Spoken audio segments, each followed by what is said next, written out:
Muchas gracias, Franklin, por unirte a la videollamada. Gracias por aceptar. Tenemos a gente de Europa, de América aquí conectada ya. Qué Y bueno. bueno, pues gracias por aceptar este en vivo. Y vamos a iniciar.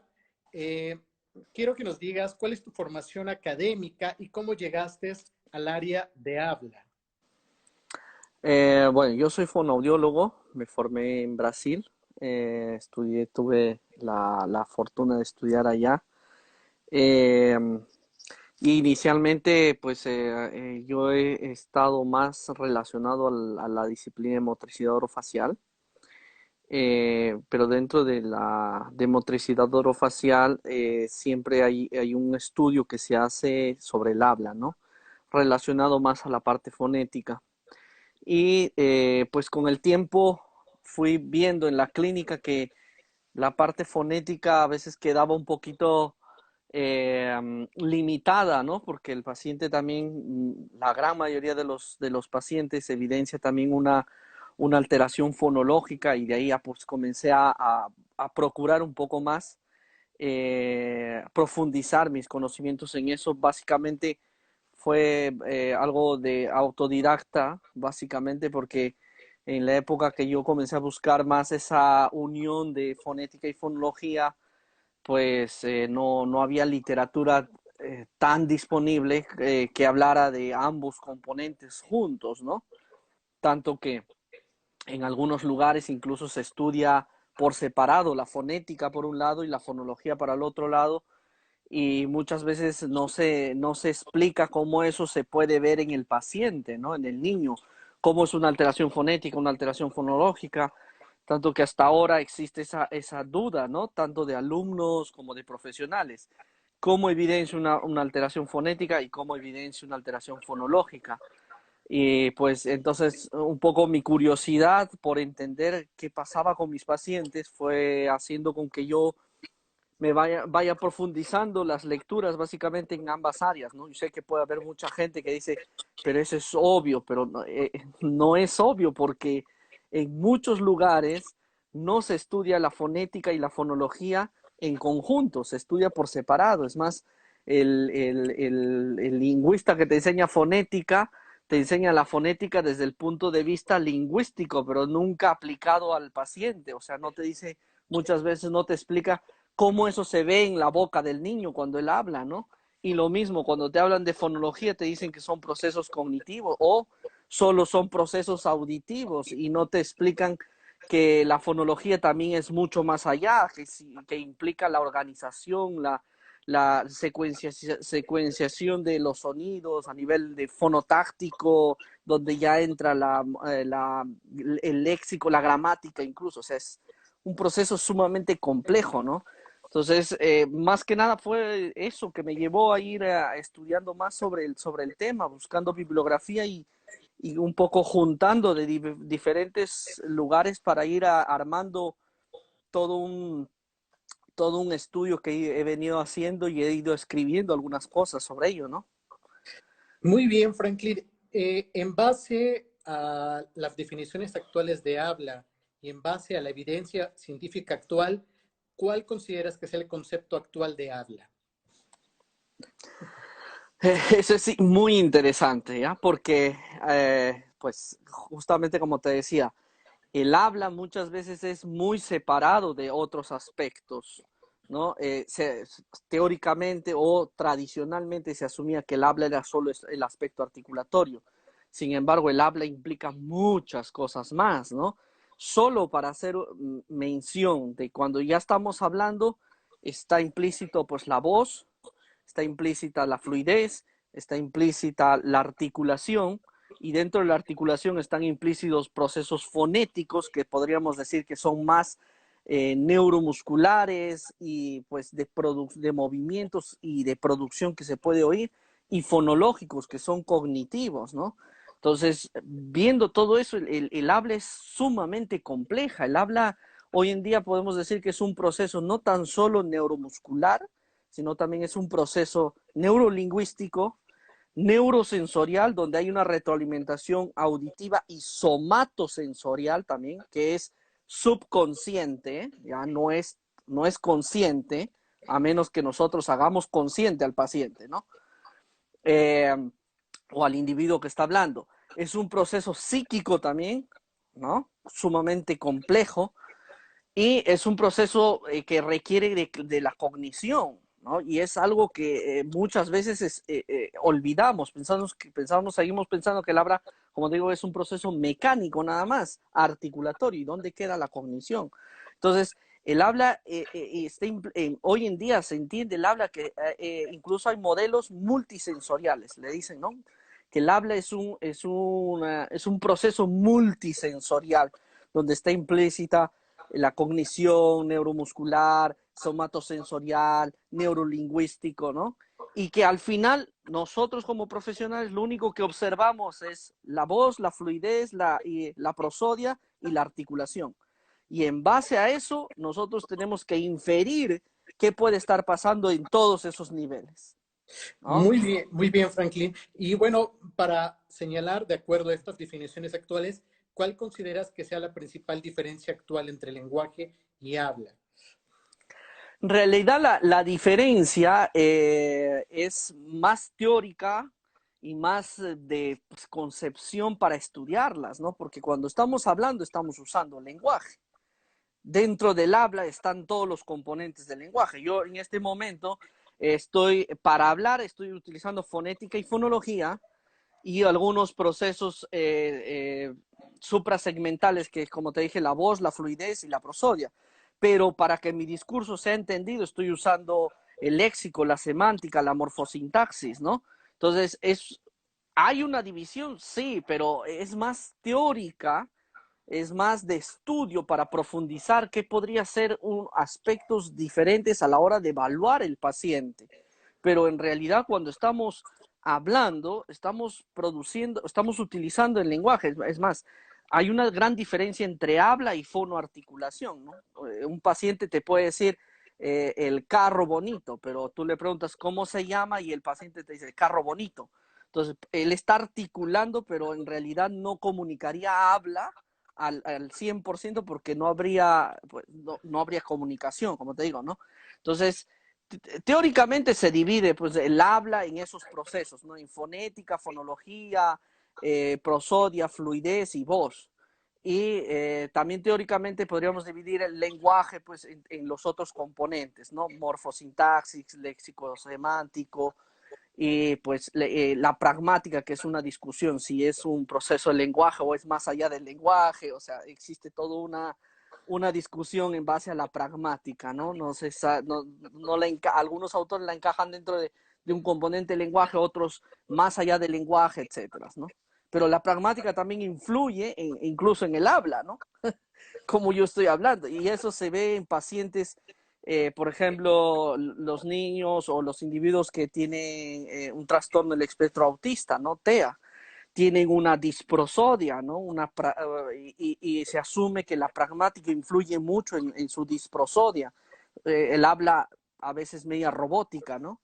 Entonces, todo eso influye en el habla. Entonces, dividir para estudiarla, sí, para evaluar un paciente puede ser, pero segmentarla, decir que el lenguaje no es importante para el habla, hoy en día sería insuficiente eso, ¿no? Es más, el primero es comunicación, lenguaje y habla, ¿no? Muy bien, muy interesante, David, Franklin. ¿Y cuál es la clasificación actual y etiología de la patología del habla actualmente? Mira, dentro de las clasificaciones se puede clasificar de acuerdo al diagnóstico nosológico y de acuerdo a la etiología, ¿no? De acuerdo al el criterio nosológico, que es un criterio que se usa en el DSM-5, en el CIE-11, ¿no? Y que la ASA también lo utiliza, sería TSH, trastorno en los sonidos del habla, perturbações dos sons da fala em Portugal, alterações ou transtornos dos sons da fala en Brasil y speech sound disorder en inglés, ¿no? El diagnóstico nosológico se basa en síntomas. Si la alteración es articulatoria, como dicen en la literatura inglesa, que nosotros en español, o por lo menos yo prefiero usar más el término fonético, que es lo mismo, articulatorio fonético, o una alteración fonológica, ¿ok? Que sería más cognitivo-lingüística. Eso es de acuerdo a la nosología y al síntoma. La nosología se basa mucho en el síntoma. Esta clasificación en el síntoma fue importantísima. ¿Por qué? Porque nos permite tener un paraguas donde entran muchas etiologías, porque en la etiología existe mucha controversia, aunque ahora ya está quedando más claro, ¿no? Hay un autor que influyó mucho en esta clasificación de Speech Sound Disorder, TSH, que no sé si pronunciaré bien el nombre, Schirigber, si no me equivoco, se pronuncia así, que ese autor influyó mucho en la nueva terminología de Speech Sound Disorder, y hoy en día también está creando una clasificación según la etiología, ¿ya? Pero esta etiología también es basada hoy en día no tanto en lesiones neurológicas, no tanto en alteraciones tanto morfológicas, sino en producción de habla. Y eso es un cambio enorme en la concepción, ¿sabes? Porque incluso ya hay varios autores, entre ellos él y otros más, ¿no? Jordan Green, Weismer, Edwin Maas y muchos otros que ya hablan de lo insuficiente que sería, por ejemplo, la clasificación tradicional que se hacía de las disartres, ¿no? Basándonos en una lesión neurológica en un lugar o en las características fisiológicas del habla o incluso del tono y la fuerza, ¿no? Que hoy en día pues se ha comprobado, por ejemplo, niños con síndrome de Down que supuestamente tienen un tono alterado, pueden presentar características de habla de un AI, que sería una apraxia del habla infantil. Algunos presentan una característica de disartria en el habla y otros presentan características compartidas de un AI con una disartria.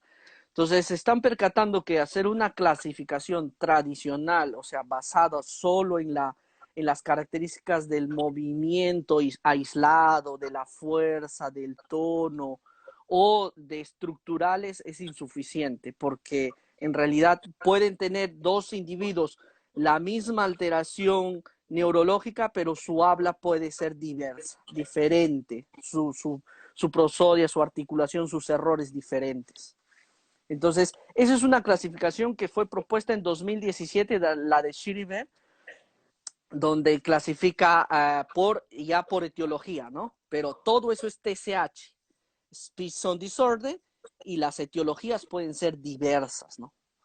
Entonces, y él clasifica más por síntoma, y ahora nosotros hicimos una propuesta que era más por morfología, neurología y fonología, ¿no? Que también va más o menos en la línea, pero este estudio de Schirriber es muchísimo más amplio, muchísimo más complejo también, y es algo que nos va a exigir mucho seguir estudiando. Franklin, nos dice aquí la audiencia, dice, ¿nos puedes escribir en el en vivo el nombre del autor que mencionaste? No me acuerdo bien, es ASHI. Yo te puedo pasar la SHIRBERG,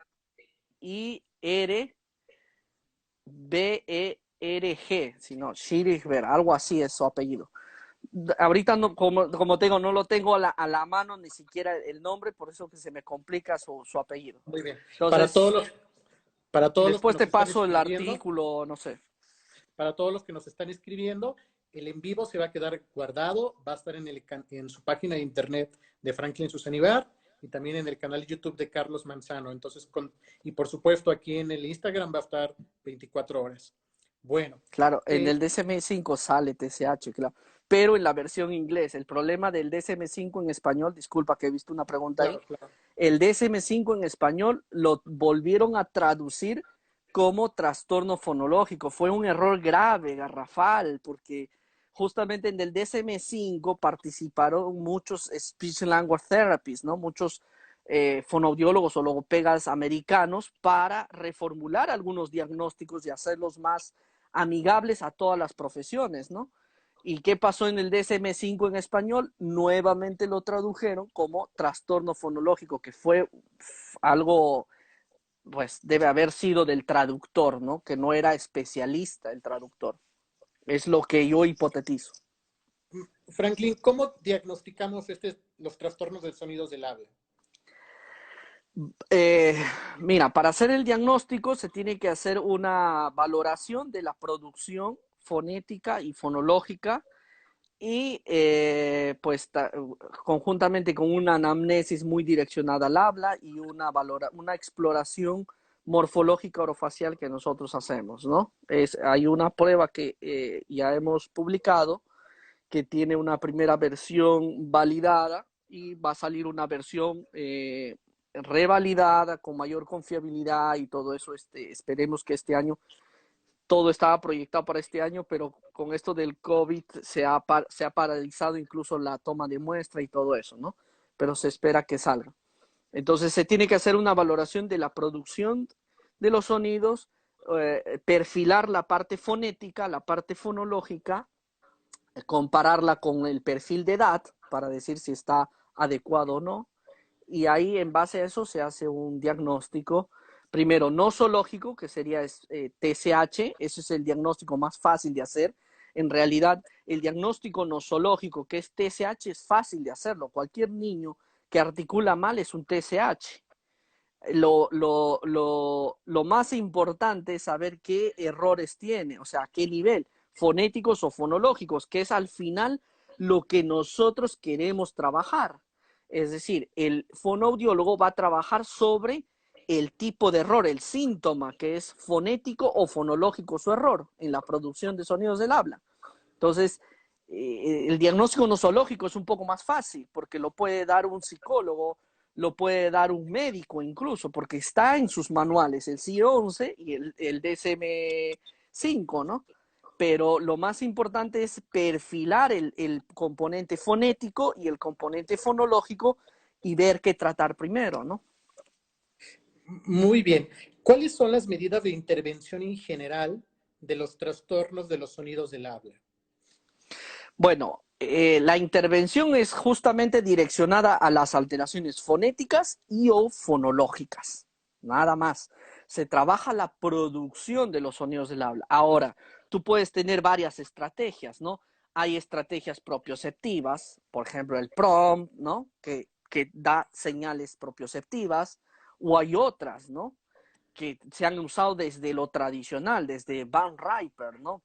O Van Ripper, si quieren llamarlo así. Él ya daba pistas, incluso Scripture, que es antes de Van Riper, otro speech language muy famoso, lingüista y médico, que daban pistas, ¿no? Y yo le llamo pista fonética, eso es una guía, ya sea visual, auditiva o propioceptiva, para corregir el sonido, ¿ya? Ahora, si es fonológico, se trabaja a otros niveles más cognitivo-lingüísticos. Fonología no es solo discriminar, no es hacer solo tareas de discriminación, igual o diferente, porque eso no va a reorganizar la producción también. Ok.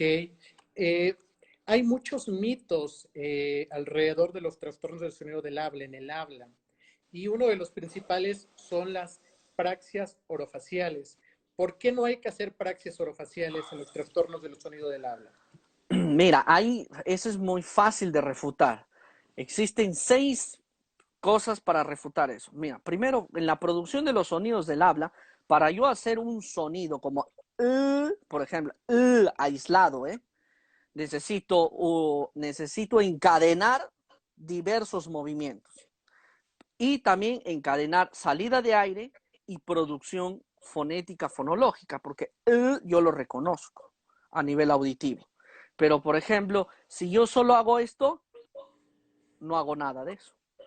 No hay aire, no hay presión subglótica, no hay vibración de pliegues vocales, el mecanismo velofaringeo no se activa, no hay una retroalimentación fonética, fonológica, entonces no se va a transferir eso a los sonidos del habla, ¿ya?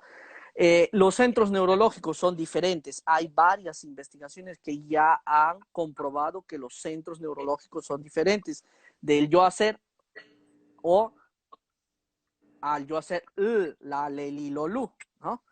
Y ahora acabo de hacer un movimiento que pues es obvio, o sea, nosotros no hacemos ningún sonido del habla haciendo, ¿no? No, o sea, no hacemos ni siquiera el movimiento similar, ¿no? Y cuando es similar, le faltan también diríamos, varias cosas más que ayudarían a llegar a ser igual o similar al sonido, ¿no? Entonces, las prácticas orofaciales ya se comprobaron con diversas investigaciones que no son válidas ni para evaluar al paciente, ni en pacientes disártricos. Por ejemplo, los alemanes, este es un autor que si me acuerdo, se llama Ziegler, búsquenlo así. Él y su grupo han investigado mucho ya en apraxia y en disartria, ellos investigan mucho y han hecho un estudio enorme con 130 pacientes disártricos y 130 grupo control, que eso es importantísimo en una investigación. Y evaluaron movimientos orofaciales aislados, sin sonido, ¿no? Las praxias que le llamamos. Valoraron el famoso patacá, patacá, patacá, que las diadococinesias, y producción de habla, ¿no? Y al final comprobaron que las praxias no servían en nada, o sea, no identificaron ni un error en el habla de los disártricos, que el patacá, patacá, patacá tampoco ayudó a describir los tipos de errores que tenían los disártricos, por eso que el patacá, patacá tampoco es válido para entrenar al paciente disártrico, porque entrenamos patacá, patacá, patacá y no es funcional para el paciente. El paciente por decir patacá, patacá más rápido no te dice baño, comer, duele, hambre, ¿no? Que eso es funcional para el paciente. Entonces, por ejemplo, ellos sugieren que el patacá y las diadococinesias se usen solo para hacer diagnósticos diferenciales, nada más, y que producir habla realmente identificaba así los errores. Por eso que te digo que hay muchos autores, entre ellos, Jordan Green, Weismer, todos ellos ya contradicen mucho un poco la clasificación tradicional de Darley, Aronson y Brown, de que es disartria atáxica, espástica, etcétera, por el tipo de lesión o por el tono muscular. Porque dentro de un grupo atáxico, con la misma lesión neurológica, pueden producir tipos de habla diferentes, que no necesariamente se encajan solo en la ataxia. A veces producen habla diferente que no pareciera que fueran atáxicos. Y así, ¿no? Entonces, existen muchas formas de refutar eso, o sea, no hay. Y lo peor es que las investigaciones que han intentado comprobar eso no han logrado resultados buenos estadísticamente. Muchas veces cuando quieren comprobar que las praxias dieron resultado, mezclan las terapias con terapia de producción de sonidos o con terapias que ya tienen evidencia. Entonces, las investigaciones son muy pobres al respecto de eso. Franklin, a propósito, ¿qué opinas de los trastornos de los sonidos del habla de origen neurogénico y cuál sería su intervención en general, como por ejemplo las disartrias? Claro, lo que estábamos hablando, ¿no? Como te digo, de aquí a un tiempo ya va a haber un cambio enorme en la clasificación. Como te digo, este autor, Schirber, está proponiendo clasificarlo en base a la producción del habla, en realidad, y no tanto como lo mencionó Darley, Aronson y Brown, el tipo de lesión. ¿Dónde está la lesión? O qué tipo de tono tiene. Entonces es espástico, etcétera, ¿no? Sino clasificarlo de acuerdo a su producción de habla. Eso es uno. Y dos, las intervenciones. La disartria es la que más dificultad tiene para crear intervenciones con buena evidencia. ¿Por qué? Porque justamente por la variabilidad que existe, a veces juntan investigaciones de grupos de atáxicos, pero no siempre presentan el mismo tipo de habla. Entonces, por eso que las intervenciones se hacen difíciles. Ahora, las intervenciones tienen que ser súper funcionales. Como te digo, tradicionalmente perdíamos tiempo trabajando fuerza en esos pacientes, ¿no? Porque evidentemente un disártrico, una lesión neurológica va a tener un tono alterado y una fuerza alterada, ¿ok? Pero en la fuerza necesaria para el habla es muy baja. Es decir, por ejemplo, la lengua aquí levantada puede generar 60 kilos pascales en un adulto. Y para hablar solo requerimos 10 kilos pascales. O sea, requerimos muy poca fuerza. Y los pacientes neurológicos, Wolfgang Ziegler, exacto, querida Mariela Tomé, gracias por estar viéndonos acá. Wolfgang Ziegler, ajá. Eh, por ejemplo, y para producir los sonidos del habla requerimos 10 kilos pascales, incluso hasta menos, ¿ya? Entonces un paciente disártrico no tiene menos de 10 kilos pascales. Es raro encontrar un paciente disártrico que tenga menos de 15, 20 kilos pascales. O sea, pueden haber pacientes así con una fuerza sumamente reducida, sí, pero es muy bajo el número, ¿ok?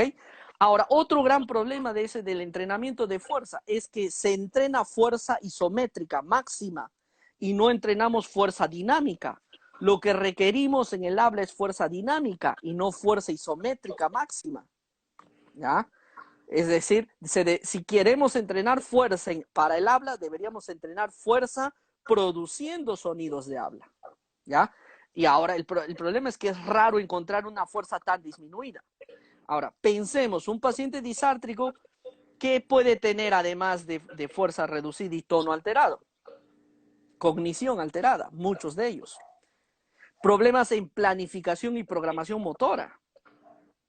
Para producir la o paloma, existe una alta coordinación en la planificación y programación motora.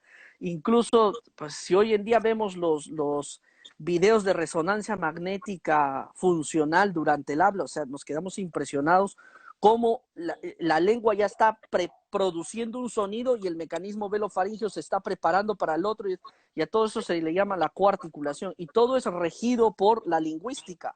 O sea, es impresionante. Entonces, rebajar la producción del habla a un entrenamiento de fuerza, pues, estamos haciendo nada, ¿no? Otra cosa, el tono muscular. El tono muscular es difícil de regularlo por tiempos prolongados. Por ejemplo, hacer elongación. ¿Se ha comprobado que puede relajar, disminuir el tono? Sí, pero ¿cuánto tiempo dura eso? 20 minutos, 30 minutos, y de ahí el paciente vuelve a un tono alterado. Por eso el tono es difícil de regular, y más si es una alteración neurológica. Entonces, focalizar nuestra terapia en el tono es perder el tiempo. El paciente tendría que entrenar palabras funcionales, y eso es algo que se está proponiendo en la literatura. ¿Qué es importante para un paciente disártrico? Comunicación, que se comunique. ¿Y cómo se puede comunicar? Tableros, pues no sé, comunicación alternativa. Tiene posibilidades cognitivas, neuromusculares, neuromusculares, lingüísticas, de hacer oralización. Ya, vamos por palabras funcionales. En vez de repetir patacá, patacá, patacá, o sea, y ponte en el caso de que ya tú eres médico de un paciente disártrico, Carlos, y yo te digo, después de un mes de terapia, te digo, doctor Carlos, el paciente ya dice patacá, patacá, patacá más rápido, ya hace 20 veces en 7 segundos. Claro. Y tú me vas a decir, pero me dice agua, ven, comer, duele. No, todavía no. Entonces, ¿para qué trabajaste patacá, patacá, patacá? Trabaja, Claro. dame, dame, dame, duele, duele, comer, comer, comer. O sea, eso va a ser funcional para el entorno del paciente, ¿no? Entonces, esos tratamientos tradicionales basados en fuerza, en tono, en praxias, es solo perder el tiempo, ¿no? Estamos perdiendo el tiempo. Hay que focalizar nuestro entrenamiento, en ese caso, en ese paciente, en producción de habla lo más funcional que sea.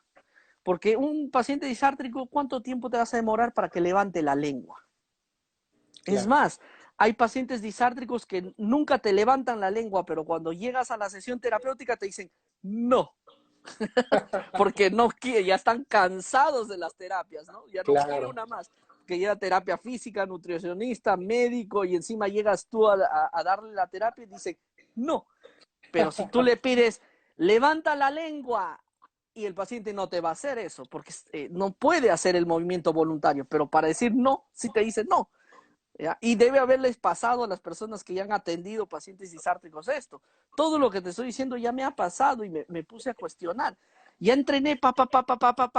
Ahora le muestro una figura de una paloma o de un pato y me dice, pero si ya sabe decir pa, rápido, no se transfirió a pato. ¿Por qué? Porque no trabajé toda la palabra en conjunto. Esos pacientes tienen muchos problemas en planificación y programación motora, en hacer la coarticulación, en unir la parte lingüística a la parte motora, que es la parte fonológica que tiene que conducir los movimientos, activar o desactivar las estructuras necesarias. Entonces, existe mucha cosa que refutaría un tratamiento tradicional. Yo les sugiero, trabajen palabras funcionales, trabajen lo funcional al paciente. Muy bien. ¿Qué recomendaciones les darías a los papás de los niños o a los pacientes con disartria con respecto a los trastornos del sonido del habla? Pues primero que se preocupen en cognición, ¿no? En habilidades cognitivas, en comunicación, en lenguaje, y finalmente si hay posibilidad de articular, de hablar, perfecto. Pueden usar un tablero de comunicación aumentativa, que ya se comunican y ya van produciendo palabras similares o aproximadas, pero eso es lo más importante, que se comuniquen. A veces, bueno, los padres, los que no son especialistas en el área, creen que solo hablan, ¿no? Y queda a nosotros explicarles que primero cognición, tiene que haber habilidades cognitivas, tiene que haber habilidades de comunicación, tiene que haber lenguaje, y finalmente pensemos recién en oralización, ¿no? Y a veces nosotros mismos, los terapeutas, hacemos todo lo contrario. Estamos pensando en habla sin pensar en lenguaje. Estamos pensando en habla sin pensar cómo estará la parte cognitiva, ¿no? Y estamos pensando en tono, fuerza muscular o praxias, ¿no? Es que le falta hacer más movimientos, le falta fuerza, y no nos ponemos a medir fuerza ni antes ni después de la terapia, etcétera, ¿no? Entonces, yo les sugiero, siempre que me escriben esos padres, no tan solo con niños con disatria, sino trastornos del neurodesarrollo, como TEA, ¿no? Etcétera. Pero ¿por qué no habla mi hijo? Busque un especialista en TEA. El especialista en TEA les va a explicar justamente que más importante es comunicación en ese niño inicialmente. Que desarrolle sus habilidades de lenguaje, porque eso también va a hacer con que la comunicación sea más efectiva. Y si hay chances, si hay probabilidades de articular, también se podrá trabajar. ¿Ok?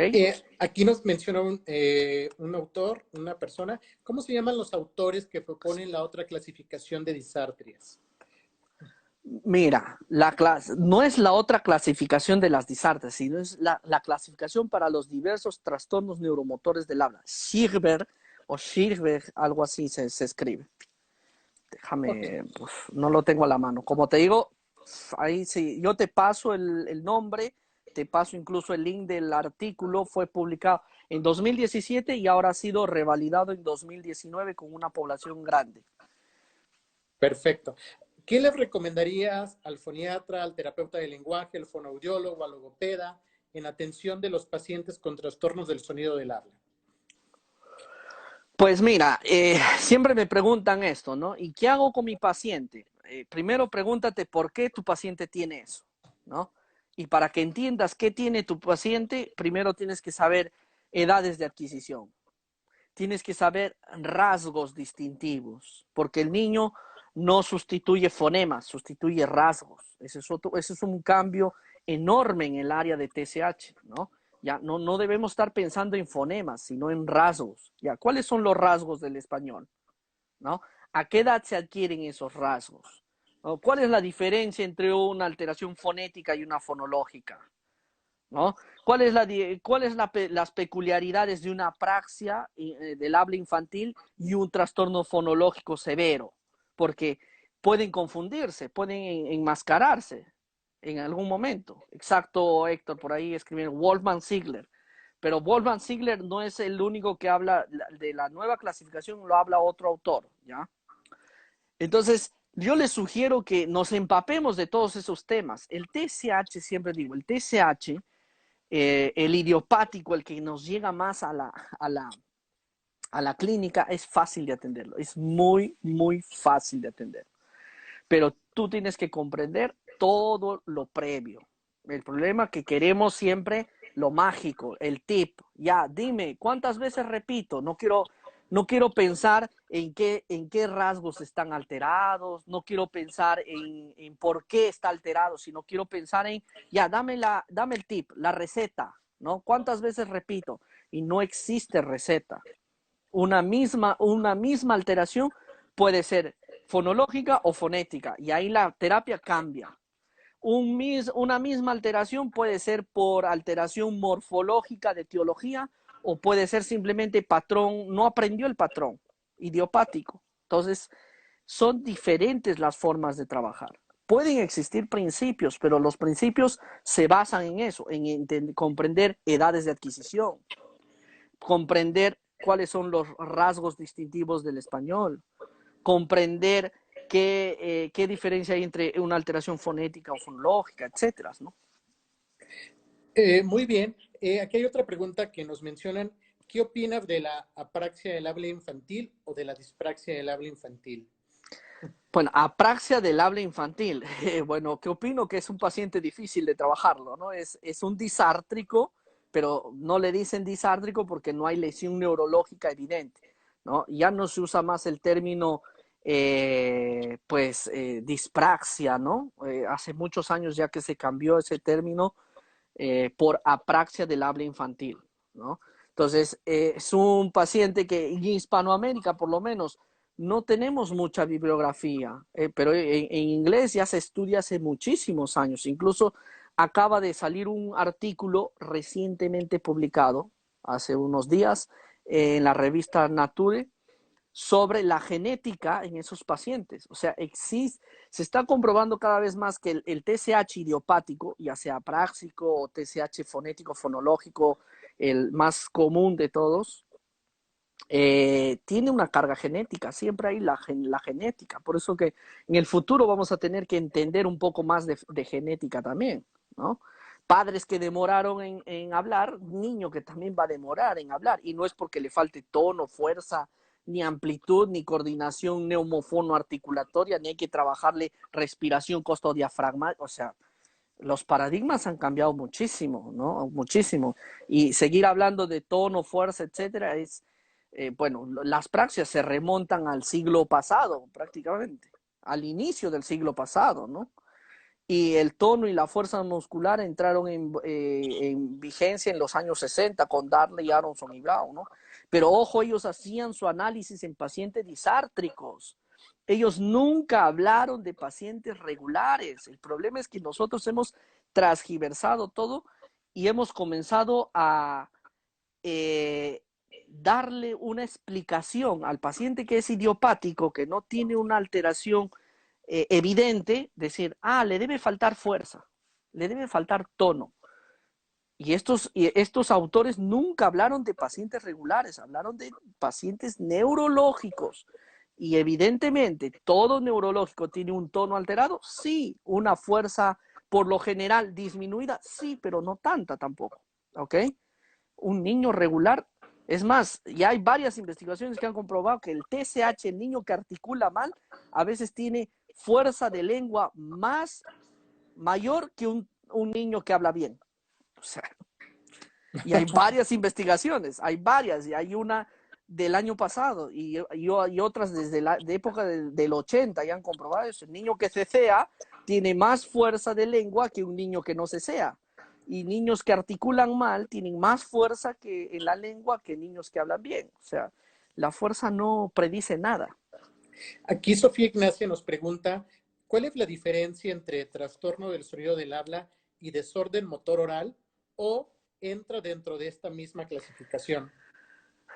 Desorden de motor oral, Sí, trastorno. no, mira, TSH, como te digo, Speech Sound Disorder, abarca básicamente el síntoma. El síntoma puede ser fonético o fonológico, o sea, el niño no articula bien porque su alteración es fonética o es fonológica. Ahora, la etiología, sí, trastorno neuromotor del habla, que eso es una etiología. ¿Por qué le dicen etiología? Porque o es una disartria, o es una praxia adquirida, o es una praxia del habla infantil. Por eso ese diagnóstico sería básicamente por etiología. ¿Ok? Entonces estaría inmerso dentro de etiología. Muy bien. Aquí hay otra pregunta que nos dicen, entonces, ¿cuándo recomendaría las praxias? Nunca, nunca. No sirven. ¿Para qué? Vas a perder tiempo. ¿Ya? Y acá hay algo que se está transgiversando. Yo no digo que puedas hacer cualquier movimiento y hacer sonido y va a ser válido. No. El movimiento que tú hagas en la boca, esto solo para fonética, en fonología no hay nada que trabajar eso. El movimiento que tú hagas en la boca tiene que ser muy similar al sonido objetivo. Por ejemplo, si para hacer la L, ¿cuál es el movimiento más similar? O es poner la lengua en el lugar de la L, o como ya Van Riper explicaba, ¿no? A veces, y esto se usa mucho en fisuras, y tú que eres un crack ahí, Carlos, debes saber, a veces cambiando un poco la zona articulatoria, el punto, se reorganiza la parte neuromotora, ¿no? Entonces puedes hacer tal vez la L un poquito sacando la lengua. Pero yo no estoy diciendo que las praxias sean válidas o el soplo sea válido haciendo sonidos. Ok, eso se está como que, no sé, creo que en España me entendieron mal el otro día que hablé, o no sé cuándo. Yo no he dicho en ningún momento que una praxia sea válida haciendo sonidos, no. No hay necesidad de trabajar ni las praxias, sacar la lengua hasta acá, hacer, o sea, ¿eso para qué? Trabaja si es que requiere el movimiento similar o igual al sonido, pero igual tiene que ser unido al sonido, a la producción del sonido. ¿Ya? Aquí nos preguntan que, ¿cuál es la relación o la diferencia entre el trastorno del sonido del habla, el trastorno del desarrollo del lenguaje y el trastorno del procesamiento central auditivo?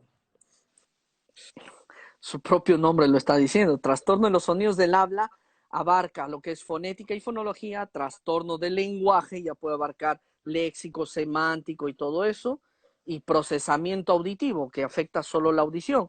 Obviamente, si la audición está afectada, puede afectar los sonidos del habla. Obviamente, si hay problemas de lenguaje severos, también el habla puede estar afectada, porque fonética y fonología son componentes del lenguaje.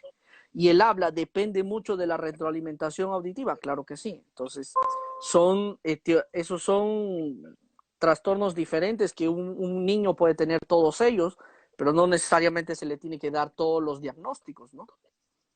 Al mismo tiempo. O sea, Franklin, sigue. ¿dónde nos puedes platicar dónde te podemos seguir? ¿Cuál es tu página de internet? ¿Y cuáles son tus libros que nos recomiendas para poder seguir leyendo tus investigaciones? A ver, mira, en las redes sociales, en todas las redes estoy como Franklin Susaníbar, Facebook, Twitter, Instagram, pues de LinkedIn, Academic, ResearchGate y etcétera, ¿ok? Los libros, el único libro que escribí más relacionado a habla es el libro de Trastornos del Habla, que participó Marco Guzmán, que creo que ya lo has tenido o va a estar, creo, en estos días contigo. Participó Gonzalo Leal, que ha estado la semana pasada, creo que contigo, ¿no, Carlos?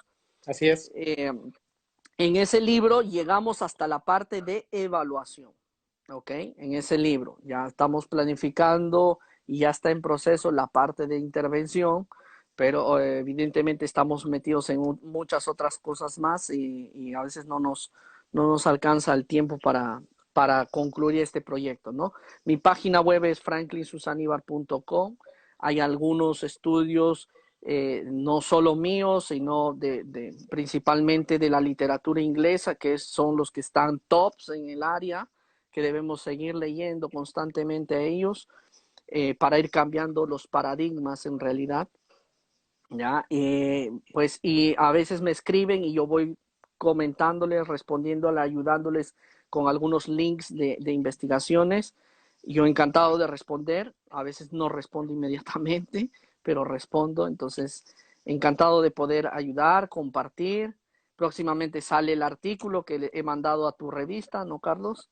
Y ahí vamos a contar un Yes. poquito más sobre el tono y la fuerza y etcétera, ¿no? Aquí nos hacen otra pregunta que ¿los trastornos de sonidos del habla son persistentes? A ver, mira, el trastorno de los sonidos del habla puede ser diagnosticado incluso en adultos, ¿no? Entonces, mira, el trastorno de los sonidos del habla, el idiopático, siempre ha habido, siempre va a haber.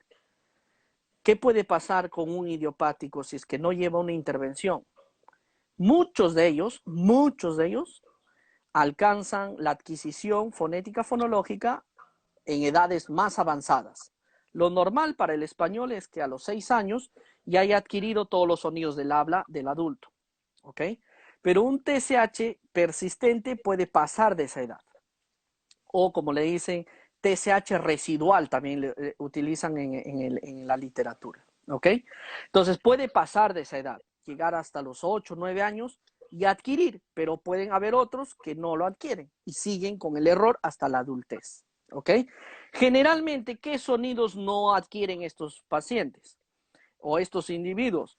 Las róticas, ¿no? La R, la R y la S, a veces que quedan ceceando o con alguna distorsión, ¿no? Que el ceceo también es una distorsión, ¿ok? Ahora, si tu paciente tiene 8, 9, 10 años y tiene muchos errores en el habla, ya no creo que sea solo un TSH residual, debe haber algún compromiso cognitivo, neuromotor, porque también dentro de esa clasificación de Schirber, también se ha descubierto que hay trastornos neuromotores no identificados, inespecíficos, ¿ya? Que no encajan dentro de una AI, de una praxia del habla infantil, no encajan dentro de una disartria, no encajan dentro de una praxia adquirida, o sea, y hay un grupo, y cada vez se está investigando más de eso, y que tendría que ver, igual que la praxia del habla infantil, con genética, ¿no? O sea, esos autores están reformulando todo nuestro paradigma tradicional, ¿no? El problema es que nosotros, después de Darley, Aronson y Brown, no salimos de ahí, ¿no? Y todos los autores se basaron en ellos, ¿no? Todos fueron igual, praxias, disglosia, dislalia, y no salimos de ese bucle, ¿no? Pero en inglés ya se han ido publicando, proponiendo otras clasificaciones, otro entendimiento, porque ellos con la tecnología, ¿no? Ayuda mucho, ¿no? Entonces se está entendiendo el habla, como te digo, no tan solo como un proceso motor. Nosotros seguimos insistiendo que el habla es solo un proceso motor. Estamos muchos años atrasados y seguimos con ese concepto de habla, ¿no? Entonces pueden haber problemas persistentes, pero tienes que tener mucho cuidado si es solo un TSH residual, que a mí me gusta más el término residual, o si puede haber más cosas ahí, ¿no? Para eso ya tienes que tener una visión más amplia de cognición, lenguaje y todo eso. Bueno, Franklin, pues gracias por aceptar esta intervención, gracias por compartirnos tus conocimientos. Quiero mencionarles a todos que el video va a estar en el canal de YouTube de Carlos Manzano Foniatra y también en las redes sociales de Franklin. En unas horas más lo vamos a subir. Y bueno, Genial. Franklin, gracias por tu tiempo, gracias por compartirnos. Y bueno, Nada, yo que agradezco. les mandamos muchos saludos a España, Portugal, Argentina, Brasil, Chile, Perú, México, Venezuela, Costa Rica. De verdad, gracias por seguirnos en el canal. Gracias por su tiempo. Y bueno, pues muchos saludos. Muchísimas gracias, Carlos. Saludos a todos, un enorme abrazo. Gracias por seguirnos. recuerden esta frase, cuestionarnos es parte de crecer, entonces cuestionémonos siempre, primero nosotros y después a los demás, y procuremos soluciones, no dificultad, no problemas. Entonces, muchísimas gracias, yo encantado de compartir aquí, Carlos, te mando un enorme abrazo, y pues nada, pronto espero estar por México también para que salgamos a comer